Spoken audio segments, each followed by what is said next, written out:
राघवपुर के जंगल में एक चिड़िया रहा करती थी जिसका नाम था टुनटुनी।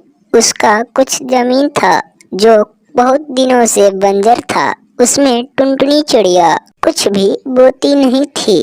बहुत दिनों से वह खेत वैसे ही बंजर पड़ा था। एक दिन टुनटुनी चिड़िया अपने घर के सामने बैठी थी, तभी एक कौवा आया जिसका नाम था सेठ चंदूलाल। सेठ चंदूलाल टुनटुनी चिड़िया से बोलता है कि टुनटुनी बहन, मुझको अपना बंजर जमीन बेचोगी क्या? मैं उस जमीन को मुंह मांगे पैसा दूंगा। अगर तुमको वह जमीन बेचना हो तो मुझको बोल दो, मैं उस जमीन को खरीदूंगा।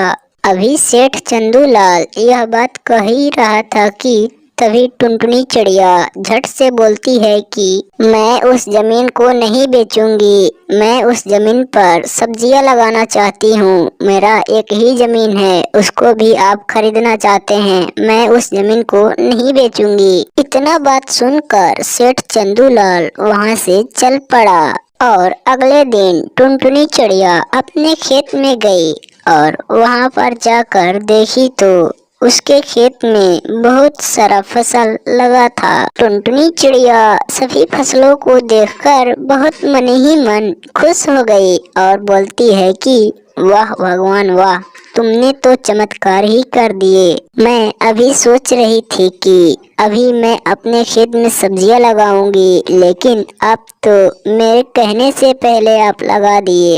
वाह भगवान वाह। और इतना कहकर टुनटुनी चिड़िया वापस अपने घर चली आई और घर आकर टुनटुनी चिड़िया मन ही मन बहुत खुश हो रही थी कि आज मेरे खेत में फसल उगे हैं